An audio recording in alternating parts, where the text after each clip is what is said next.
So let's take a look at the numbers. In order for democracy to thrive, candidates need to run. But here in Massachusetts, 181 state lawmakers are seeking re-election. Just 11 senators and only 40 reps face a challenger.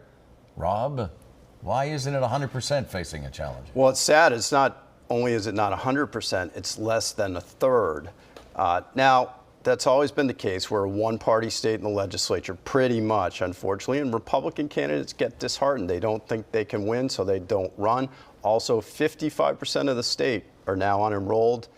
They aren't part of the bench that's running for office, so we're excluding 55% of the population. Well, it's especially hard to unseat any incumbent, but in a presidential year in Massachusetts, which has the highest turnout in the nation, especially hard. You've got Trump on the ballot again. People don't want to worry about the lower ballot races. They're focused on Trump and all that. It is a steep hill to climb. All right, women's sports truly in the spotlight right now. Caitlin Clark in the WNBA and women's professional hockey here in Boston.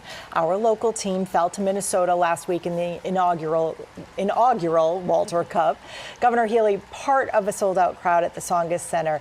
Is this the turning point that's kind of been a long time coming, Marianne? Well, everybody watches women's sports, and it's an overnight sensation that was 100 years in the making. So finally, we seem to be breaking through here, which is great. Kudos to everyone.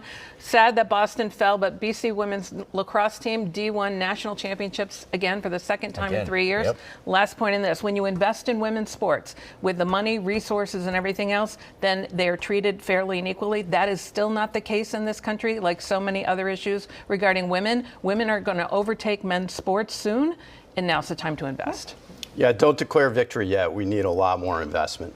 All right. Let's wrap things up with best or worst week. Marianne, you go first. Shocking. Worst week, Donald Trump. Geez, that was hard. The former president of the United States is now a convicted felon, the first in American history, and a symbol of everything that is wrong about our politics today, that he created, and everything that is right about our legal system. The only way to end this chapter of American history is to vote in November and defeat him. Rob, last word. Worst to Robert De Niro. He looked silly in the Biden campaign's ill-advised presser outside the Trump trial, played right into Trump's hand. Biden did with the victimization complex. He looked more like the Marlon Brando mumbling Godfather than the younger Robert De Niro Godfather. So you both focus on an event that happened right at the same epicenter, right at the But we virtually see it the same. differently. But you, Voters love recommendations from those Hollywood liberals Right, on how to right. vote. Yeah. Rob, Marianne, thank you, folks. Thank you. Every Sunday we go on the record.